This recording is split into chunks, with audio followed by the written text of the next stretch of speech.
ಕಸ ಯಾವ ಥರ ಹಾಕ್ತೀವಿ? ಮೋರಿಗೆ ಹಾಕ್ತೀವಿ, ಬಸ್ಗಳಿಂದ ತೆಗೆದು ತಿಂದಿದ್ದು ಬಿಸ್ಕೆಟ್ ಪ್ಯಾಕೆಟು, ಚಿಪ್ಸ್ ಪ್ಯಾಕೆಟ್ನ ಬಸ್ಗಳಿಂದ ಕೆಳಗೆ ಎಸಿತೀವಿ, ಕಾರ್ಗಳಿಂದ ಆಚೆ ಹಾಕ್ತೀವಿ. ನಮ್ಮ ಕೆಲಸ ಮುಗಿದಿದ್ದ ತಕ್ಷಣ ಆಯಿತು, ಕಿಟಕಿ ಕೀಳಿಸ್ದ, ಕಿಟಕಿಯಿಂದ ಆಚೆ ಹಾಕ್ದ, ಮುಂದೆ ಹೋಗ್ತಾ ಇದ್ದ. ಯಾರು ಕ್ಲೀನ್ ಮಾಡ್ತಾರೆ? ಎಷ್ಟೋ ಹೈವೇಗಳಲ್ಲಿ ಮಧ್ಯದಲ್ಲಿ ಮೀಡಿಯನ್ ಮೇಲೆ ಪ್ಯಾಕೆಟ್ಗಳು ಬಿದ್ದಿರುತ್ತೆ.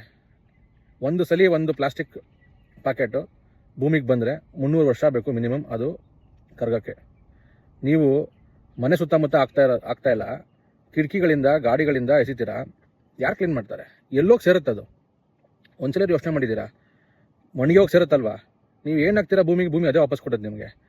ನಾಳೆ ನಮ್ಮ ಮಕ್ಕಳಿಗೆ ನಾವು ಏನು ಮಣ್ಣು ಕೊಡ್ತಾ ಇದ್ದೀವಿ ಯೋಚನೆ ಮಾಡಿ. ಪ್ಲಾಸ್ಟಿಕ್ ಮಣ್ಣು. ಮಣ್ಣಲ್ಲಿ ಫುಲ್ ಪ್ಲಾಸ್ಟಿಕ್ ಇರುತ್ತೆ, ಪ್ಲಾಸ್ಟಿಕ್ಕೇ ತಿನ್ನಬೇಕು, ಪ್ಲಾಸ್ಟಿಕ್ಕಿಂದನೇ ಸಾಯಬೇಕು. ಇದನ್ನು ನೀವು ಮಾಡ್ತಾ ಇರೋದು, ನಾವು ಮಾಡ್ತಾ ಇರೋದು.